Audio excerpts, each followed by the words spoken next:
Vamos a estudiar la Escritura, vamos a aprender de la palabra del Señor. Continuamos con nuestra serie, oh excelentísimo Teófilo, ahí en el Evangelio de Lucas. En el Evangelio de Lucas. Y estamos en el capítulo 8, llevamos, si no mal recuerdo, todo el año, y creo que el final del año pasado, por ahí desde noviembre me parece, comenzamos Lucas, y vamos a seguir estudiando el verso 4 y parte del verso 5. La próxima semana estaremos estudiando el verso 5 y el verso correspondiente, que es el verso 12, porque tenemos que ver lo que ocurre y la interpretación, lo que ocurre y la interpretación, lo que ocurre y la interpretación. Entonces, no vamos a estudiarlo como lo hemos hecho en otros pasajes, que vamos verso por verso, sino vamos a ir combinando lo que Jesús dijo en la parábola y después lo que Jesús interpreta de eso mismo que dijo, pero en los versos más adelante. Si recuerdan, al principio siempre se cuenta la parábola, en este caso, y después los discípulos le preguntan a Jesús el significado de la parábola. Y entonces vamos a estudiarlo así en esta ocasión. Lo que dice Jesús en la parábola, y después hablaremos, o al mismo tiempo hablaremos lo que Jesús mismo interpreta a sus discípulos sobre la parábola. ¿Okay? Vamos a estar grabando y vamos a estar transmitiendo en vivo, así que yo espero que sea de gran bendición. El título de la homilía o del sermón de esta noche es El Evangelio, un mensaje para el que tiene oídos. El Evangelio, un mensaje para el que tiene oídos. Y dice el verso 4 del capítulo 8: juntándose una gran multitud y los que de cada ciudad venían a él, les dijo por parábola: el sembrador salió a sembrar su semilla, y mientras sembraba, una parte cayó junto al camino y fue hollada, y las aves del cielo la comieron. Y más adelante Jesús agrega, antes de la interpretación, dice en el verso 8, al final del verso 8: el que tiene oídos para oír, oiga. El que tiene oídos para oír, oiga. Señor Dios, permítanos hoy aprender de su palabra. Nos es sumamente necesario, nos urge, Señor, a ser corregidos, ser, Señor, alumbrados en nuestro caminar diario, ser alentados y fortalecidos por la doctrina, Señor, que usted a través de su Hijo Jesucristo nos ha revelado en los evangelios y aún en las cartas, tanto del apóstol Pablo como en las cartas universales, Señor.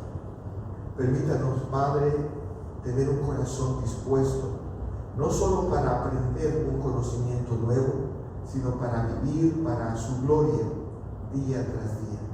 Se lo rogamos humildemente en el nombre de Cristo Jesús. Amén. Así que el sermón se llama El Evangelio, el que tiene oídos para oír, oiga. Dijimos la semana pasada que el Evangelio, hermanos, es un asunto capital en la vida y en la proclama de la iglesia. Es decir, no es cualquier cosa. Predicar el Evangelio no es predicar cualquier cosa. Y cuando hablamos de predicar el Evangelio, estamos hablando de predicar todo el consejo de Dios. ¿Entendemos esto? No solamente referimos, cuando hablamos del Evangelio, sobre el plan de salvación, que es un concepto muy del siglo XX, ¿no? Que fue acuñado quizás a finales del siglo XIX y que se hizo popular en la expresión o en el argot dentro de las iglesias protestantes, sobre todo dentro de las iglesias evangélicas, este concepto de predicar el plan de salvación. Y entonces reducimos el Evangelio a solo el llamado al arrepentimiento. Pero cuando hablamos del Evangelio, estamos hablando de todas las buenas noticias de Dios que están incluidas desde Génesis hasta Apocalipsis. De tal manera que cuando predicamos el Evangelio, debemos entonces predicar todo el consejo de Dios. Y esto es sumamente importante y es sumamente valioso, que la iglesia nunca olvide que tiene que predicar el Evangelio, que el tiempo de la música, si bien es importante porque es para la gloria de Dios, no es la parte central del culto, ni tampoco es la parte central de la vida de la iglesia. No tenemos el derecho entonces de modificarlo, tampoco tenemos el derecho de suavizarlo y mucho menos tenemos el derecho de modernizarlo. La iglesia no está en condiciones de decir, yo creo que se hace necesario modificar el mensaje del Evangelio para hacerlo accesible a los oyentes presentes.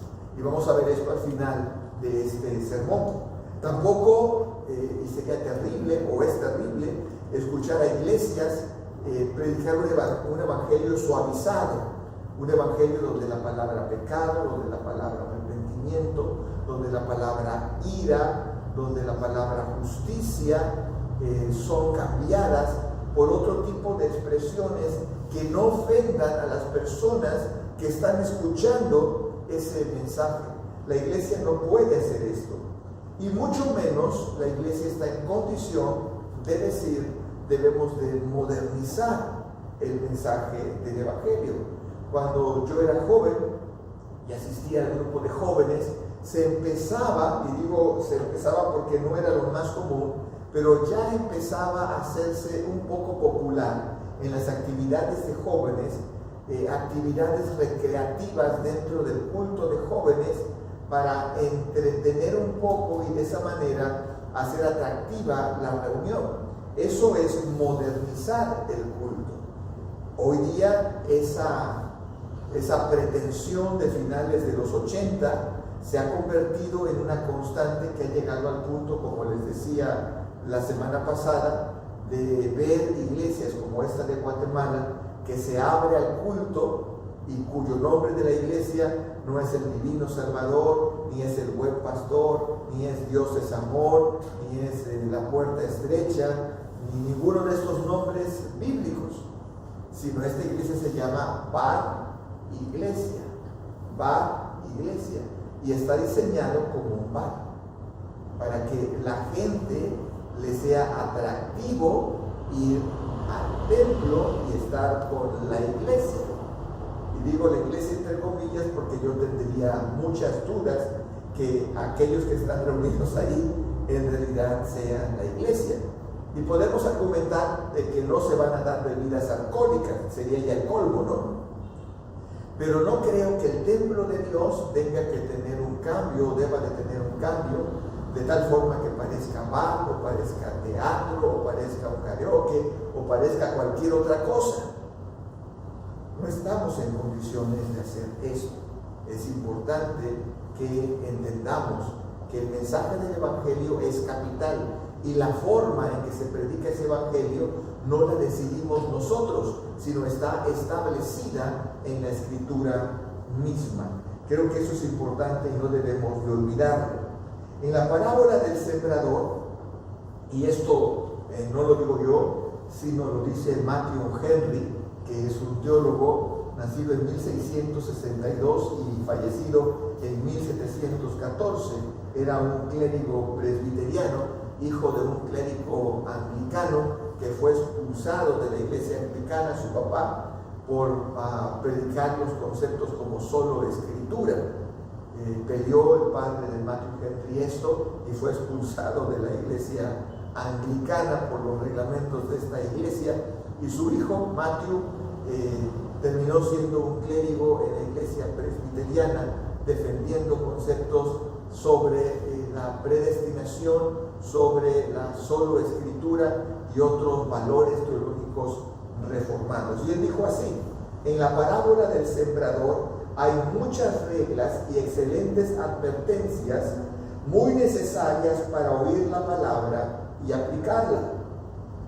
Bienaventurados somos y por siempre endeudados con la libre gracia, si lo que para otros es solo un cuento que los divierte, es una verdad cierta para nosotros, por la cual se nos enseña y se nos gobierna. ¿Se dan cuenta cuál es el concepto que establece? Somos enseñados y somos gobernados por la palabra. Es decir, no podemos definir, según lo que comenta Matthew Henry sobre la parábola del sembrador, no podemos definir las acciones nosotros, sino es el gobierno de Dios quien establece las acciones que la iglesia debe de ejecutar para la predicación del Evangelio. Debemos cuidarnos, o debemos así cuidarnos de las cosas que nos impidan recibir provecho de la palabra que oímos.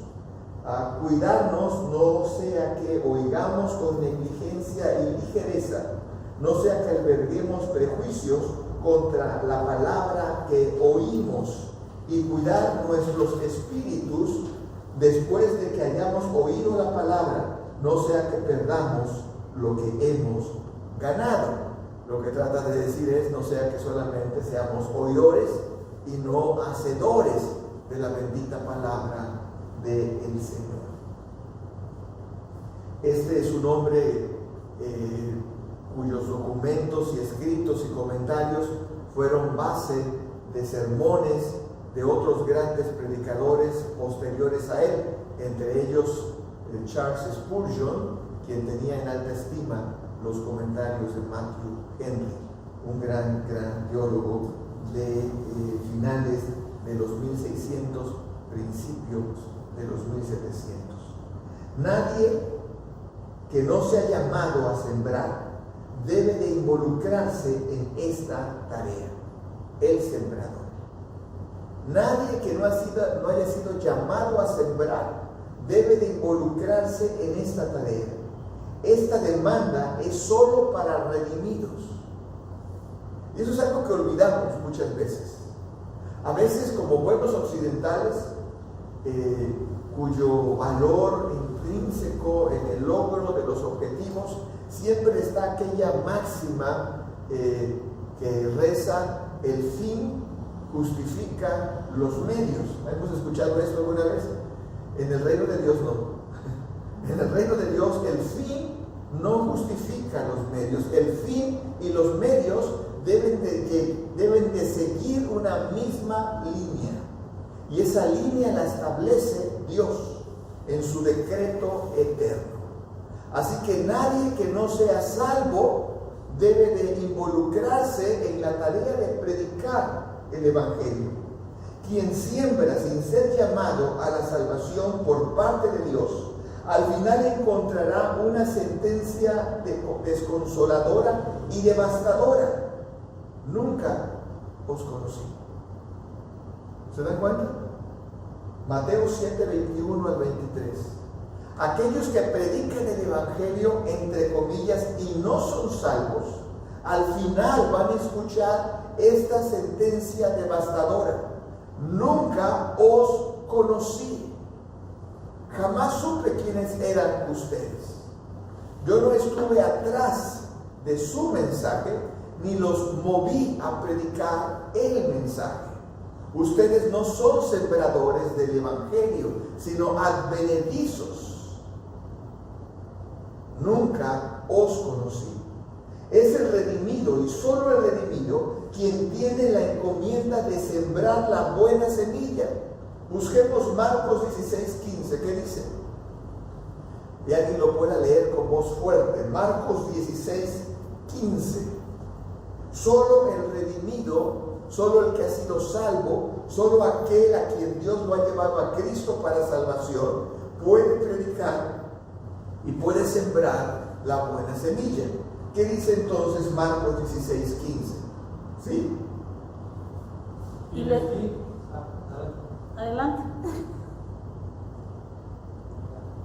Y les dijo: id por todo el mundo y predicad el Evangelio a toda criatura. ¿A quién les dijo? ¿A todos? No, a los discípulos. A los discípulos. Id por todo el mundo y predicad el Evangelio.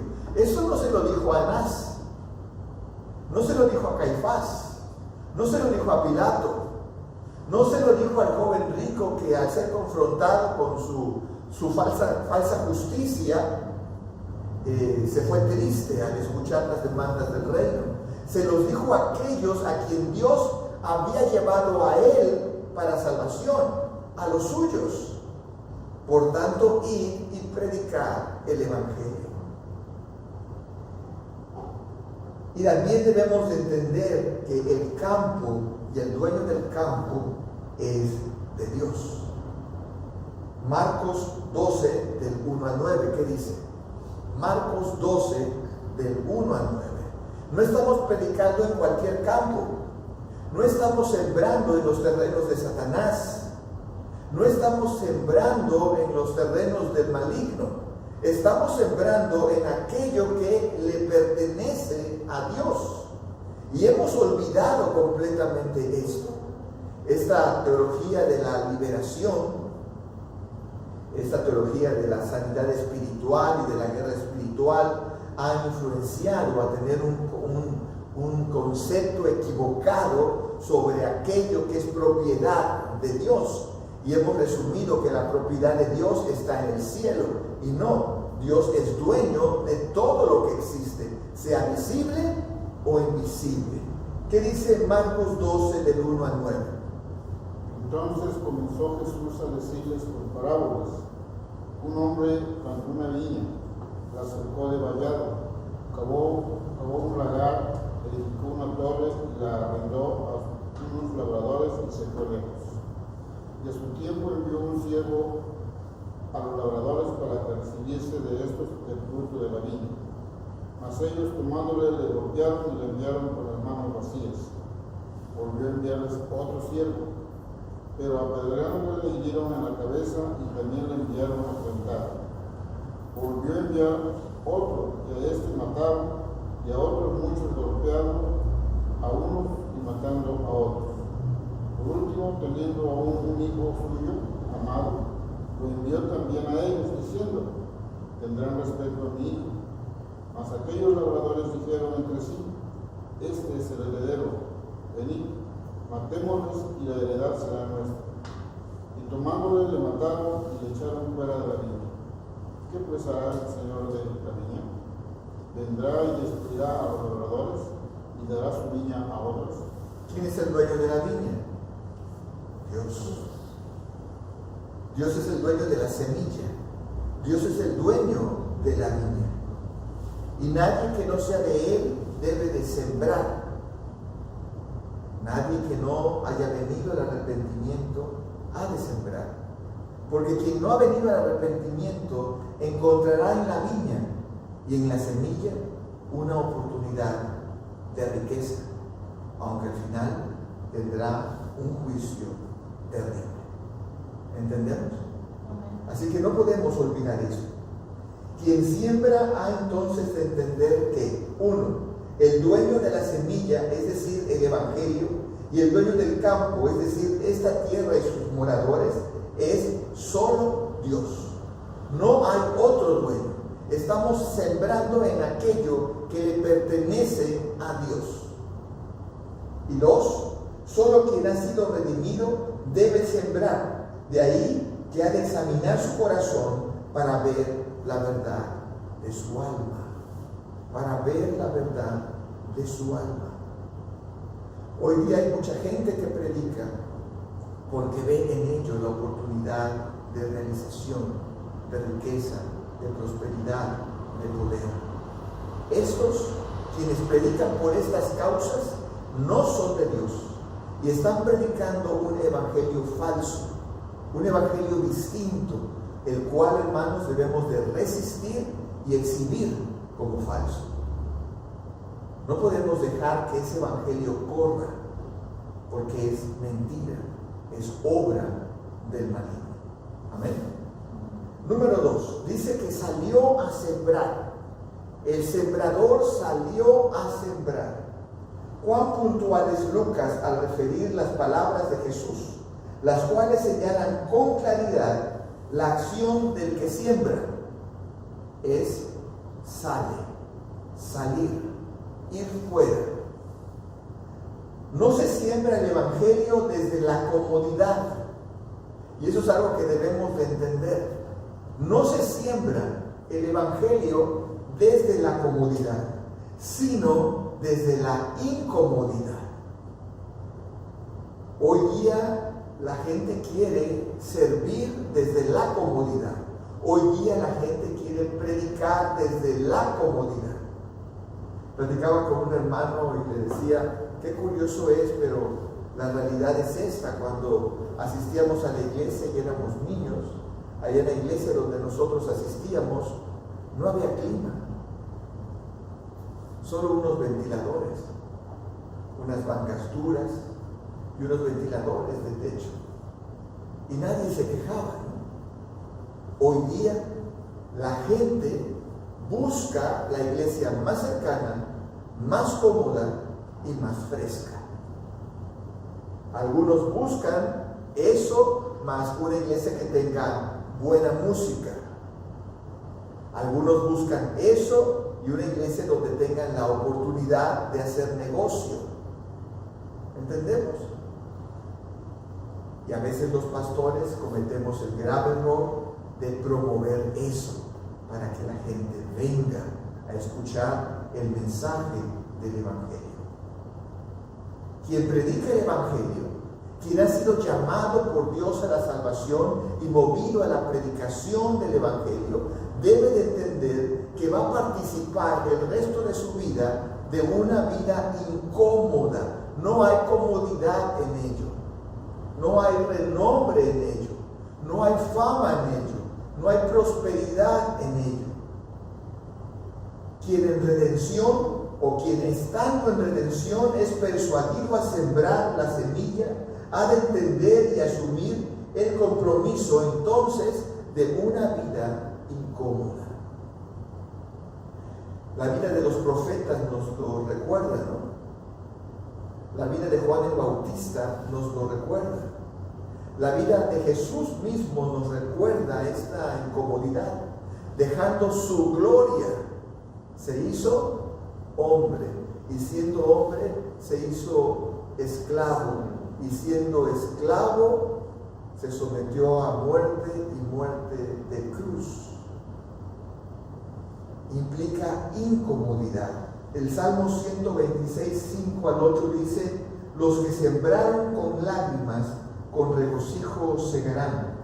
Irán andando y llorando el que lleva la preciosa semilla, mas volverán a venir con regocijo trayendo sus gavillas. Pero ¿cómo irán sembrando? Llorando. Es incómodo, es difícil, es duro. Y hay que ser puntuales con esto. Y hoy día la iglesia ha omitido enseñar esto. Y a los jóvenes, a la gente joven que se le persuada a predicar el Evangelio, se les transmite la idea equivocada de que ahí encontrarán bienestar, y ahí encontrarán prosperidad, y ahí encontrarán fama, y ahí encontrarán oportunidades. No, ahí se encuentra mucha incomodidad, mucho estrés, porque así es la obra del Señor. Y finalmente, ya en el verso 12, dice, referente a este Evangelio: el que tiene oídos para oír, oiga.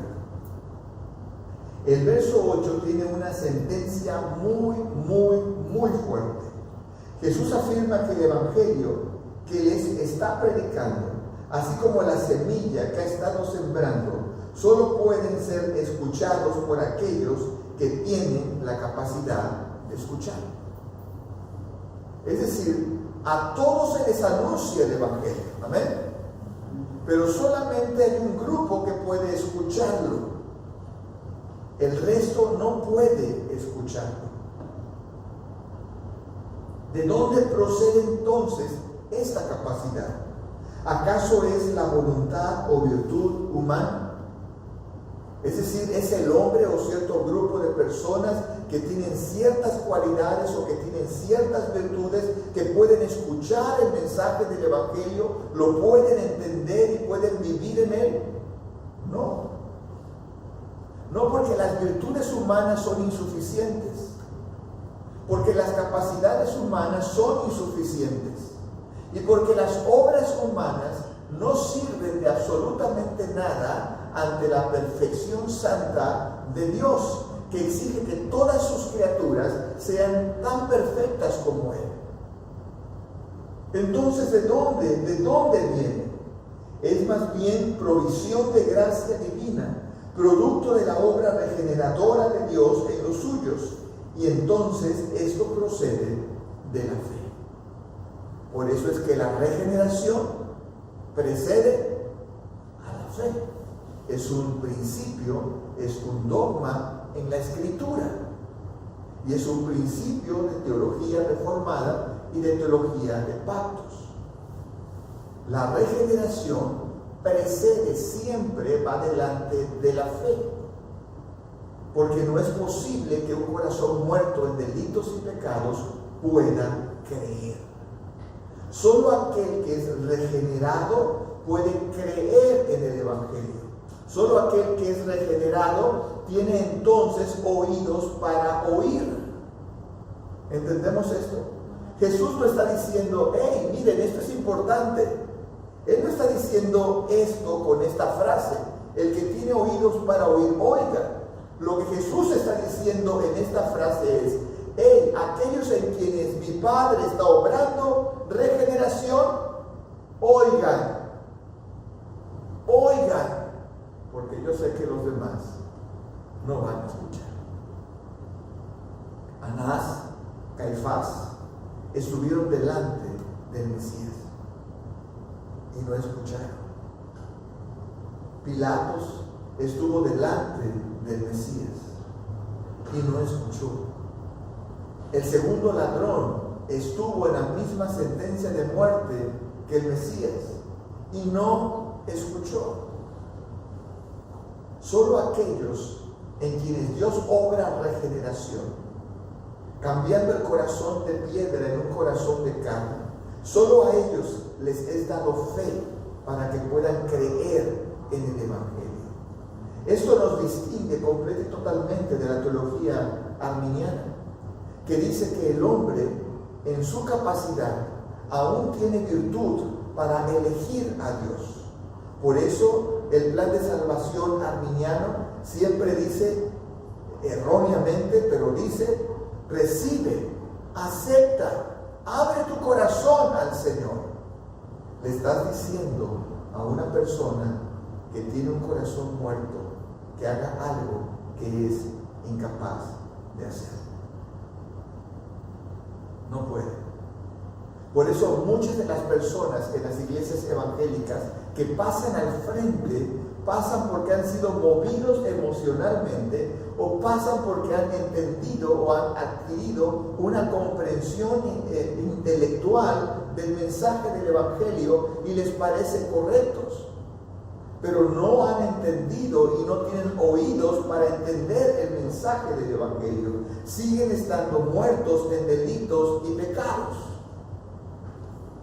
¿Comprendemos esto, hermano? El que tiene oídos para oír, oiga. Aquel en quien Dios ya está obrando, escuche y ponga por obra lo que estoy enseñando. ¿Comprendemos?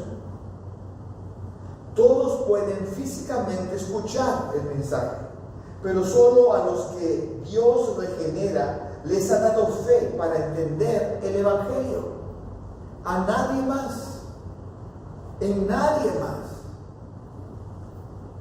Por eso cuando yo los domingos hago referencia al arrepentimiento, siempre agrego esta frase: quizás Dios quiera salvarte hoy. Yo no sé, pero quizás Dios quiera salvarte hoy. Yo quisiera, pero no es mi voluntad. Es la santa voluntad de Dios. Es el decreto eterno de Dios. Es la gracia de Dios derramada en Cristo Jesús lo que puede hacer pasarte de muerte a vida. De ahí que los no salvos no han de predicar el Evangelio, y la iglesia no ha de esperar que todos los que escuchan han de responder desde el propósito de Dios. Los no salvos no pueden predicar el Evangelio porque van a predicar herejía, como la herejía arminiana, tan conocida, tan popular, tan extendida, que está predicando un evangelio que no está en la Biblia. Por eso hay multitud y multitud de fichas de conversión. Hace años vino aquí Franklin Graham, por ahí del 2002. En el verano del 2002 estuvo aquí Franklin Graham. Y a mí me pidieron en la iglesia donde yo estaba trabajando que fuera a recoger tarjetas. Y eran alteros de tarjetas. Alteros. De personas que habían dicho que eran salvos. Cuando tú ibas a visitar a las personas, de 10 tarjetas, 9 eran de personas que ya asistían a alguna iglesia. Y la que no asistía ya no quería seguir escuchando. ¿Entendemos? Recuerdo cuando vino Luis Palau a Veracruz, yo era un niño como de 8 o 9 años, quizás 10 yo creo, 10 años. Y estuvo predicando aquí en el auditorio Benito Juárez. Y hubo una gran multitud, eran decenas de personas o centenas de personas que cada día pasaban al frente y la gente llenaba las tarjetas. Yo no sé cuántas tarjetas fueron dadas a la iglesia donde yo asistía. Yo era un niño, así que no tengo la menor idea de cuántas tarjetas, pero recuerdo haber acompañado a mi mamá a visitar personas cuyos datos estaban en esas tarjetas. Quizás nos dieron 100, o quizás nos dieron 200, o quizás nos dieron 300, no sé cuántas tarjetas nos dieron. Pero de todas las tarjetas que nos dieron, solamente una persona se quedó y persiste en la palabra. Su hija, una de sus hijas, está casada con un pastor. Otra de sus hijas está casada con otro pastor. Otra permanece en el Evangelio. Y su hijo, que era amigo mío después, entiendo que se sigue congregando en alguna iglesia. Fuera de eso, nada más quedó. El que tiene oídos para oír, oiga. Solo aquellos a quienes Dios lleva a Cristo son quebrantados y pasados de un corazón de piedra a un corazón de carne. Por eso Jesús hace esta referencia. El que tiene oídos para oír, oiga. Hermanos, si hemos sido regenerados, sembremos entonces la semilla y dejemos que Dios obre en los oyentes. Nosotros predicamos, pero entendemos que la salvación es de Dios. Amén, hermanos.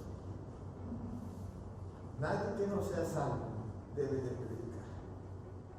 Nadie, porque ha de encontrar al final de sus días una sentencia dura y desesperanzadora.